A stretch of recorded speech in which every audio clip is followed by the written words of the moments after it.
Hi, എല്ലാവരും പഠിപ്പിൻ്റെ തിരക്കിലായിരിക്കും അല്ലേ? അപ്പോൾ ഞാനും നമ്മുടെ PYQൻ്റെ റെഫർ ചെയ്തിട്ട് ഹോട്ട് ടോപ്പിക്സ് എടുത്ത് അത് പഠിക്കുകയാണ് ചെയ്യുന്നത്. എങ്കിൽ മാത്രമാണ് നമുക്ക് ട്രെൻഡ് അനുസരിച്ച് പഠിക്കാനായിട്ട് പറ്റുള്ളൂ. സോ നിങ്ങളെല്ലാവരും സെക്രട്ടേറിയറ്റ് OA കിട്ടിയവർ അതിൻ്റെ പ്രിപ്പറേഷനിലായിരിക്കും. ഒരു മാസമേ ഉള്ളൂ. അപ്പോൾ നിങ്ങൾ അതിനനുസരിച്ച് ഒന്ന് കഠിനമായിട്ട് ഹാർഡ് വർക്ക് ചെയ്ത് കഴിഞ്ഞാൽ നമുക്ക് ആ ജോലി നമ്മുടെ കയ്യിലിരിക്കും. പിന്നെ വേറൊന്നും നമുക്ക് നോക്കേണ്ട ആവശ്യമില്ല. ഈ ടൈം എന്ന് പറയുന്നുണ്ടല്ലോ, നമ്മളാദ്യം അതിനൊരു വാല്യൂ കൊടുക്കണം. എന്നാൽ മാത്രമാണ് മറ്റുള്ളവർക്ക് നമ്മുടെ ടൈമിനൊരു വാല്യൂ ഉണ്ടാവുള്ളൂ. മനസ്സിലായോ? നമ്മളോ ടൈമിന് വാല്യൂ ഇല്ലാതെ വെറുതെ അലഞ്ഞു തിരിഞ്ഞ് ഇഷ്ടമുള്ള പോലെ മറ്റുള്ളവരുടെ ഇഷ്ടത്തിന് നമ്മൾ ജീവിക്കാൻ നിന്ന് കഴിഞ്ഞാൽ നമ്മുടെ ടൈമിനോ നമ്മുടെ ലൈഫിനോ ഒരു വാല്യൂ ഇല്ലാതെ മാറും. മനസ്സിലായോ? അപ്പോൾ നമുക്ക് ഒരു സെൽഫ് റെസ്പെക്റ്റ് നമ്മളായിട്ട് തന്നെ കൊടുക്കണം. അല്ലാണ്ട് അത് മറ്റൊരാളും തരില്ല.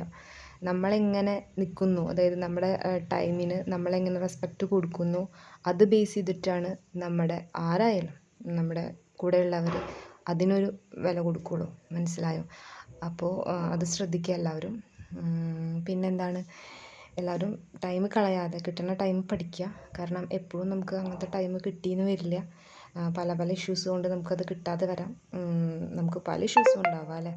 അപ്പോൾ അതിലേക്കൊന്നും തന്നെ നമ്മൾ ശ്രദ്ധ കേന്ദ്രീകരിക്കാതെ നമ്മുടെ എയിം എന്ന് പറയുന്നത് എന്താ? പഠിക്കുക, ജോലി വാങ്ങാം. ഇനി ഈ ജോലിയുടെ ഒരു പ്രത്യേകത എന്താ വെച്ചാൽ നാളെ ആരും ഇറങ്ങിപ്പോവാൻ പറയില്ല ആ ഒരു പൊസിഷനിൽ നിന്ന്. അപ്പോൾ എവിടെയും നമുക്ക് സ്റ്റേണായിട്ട് തന്നെ നിൽക്കാൻ പറ്റും. മനസ്സിലായോ? എന്തൊരു സിറ്റുവേഷൻ വന്നാലും നമുക്ക് അതിനെ ഫേസ് ചെയ്യാനും പറ്റും. നമ്മളൊന്ന് സ്ട്രോങ് ആയി മാറും. എന്ന് വിചാരിച്ചിട്ട് പ്രൈവറ്റ് മേഖലയിലുള്ളവർ സ്ട്രോങ് അല്ല, അവർക്ക് സെക്യൂരിറ്റി ഇല്ല എന്നല്ല കേട്ടോ പറയണേ. ഞാനും ഒരു പ്രൈവറ്റ് മേഖലയിൽ വർക്ക് ചെയ്ത ആളാണ്. ഇപ്പോൾ ഇത് കിട്ടിയില്ലെങ്കിൽ അതിലേക്ക് തന്നെയാണ് പോകാനും പോകുന്നത്. പക്ഷേ നമുക്കൊന്നും കൂടി സെക്യൂരിറ്റി എന്ന് പറയുന്നത് ഫീൽ ചെയ്യുന്നുണ്ട് ഈ ഒരു വർക്കിൽ.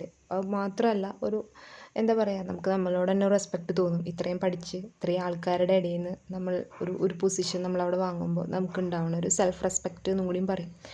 അപ്പോൾ അതിന് വേണ്ടിയിട്ടാണ് നമ്മൾ ശ്രമിക്കുന്നത്.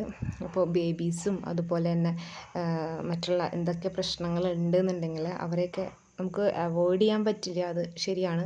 പക്ഷേ ഇപ്പോൾ ഈ സെക്രട്ടേറിയറ്റ് OA ഒക്കെ വരുമ്പോൾ നമ്മൾ ഒരു മാസത്തേക്ക് നമ്മളെ മാറ്റി നിർത്താം. ഇപ്പോൾ ബേബീസിനെ ആയാലും നമുക്ക് എന്തെങ്കിലും ഒരു ജസ്റ്റ് കുറച്ച് ഡേ നമ്മുടെ വീട്ടിലോ അല്ലെങ്കിൽ അങ്ങനെ എന്തെങ്കിലും സ്ഥലത്ത് കൊണ്ടാക്കി പഠിക്കുകയോ അങ്ങനെ എന്തെങ്കിലും നിങ്ങൾക്ക് സൊല്യൂഷൻ ചെയ്യാൻ പറ്റുമെന്നുണ്ടെങ്കിൽ അതിനനുസരിച്ച് ചെയ്യാം. പിന്നെ പറയാനുള്ളത് എന്താ, സിലബസ് ഫുൾ കംപ്ലീറ്റ് ആയിട്ട് പോവുക എന്നുള്ളത് നടക്കുന്ന കാര്യമല്ല.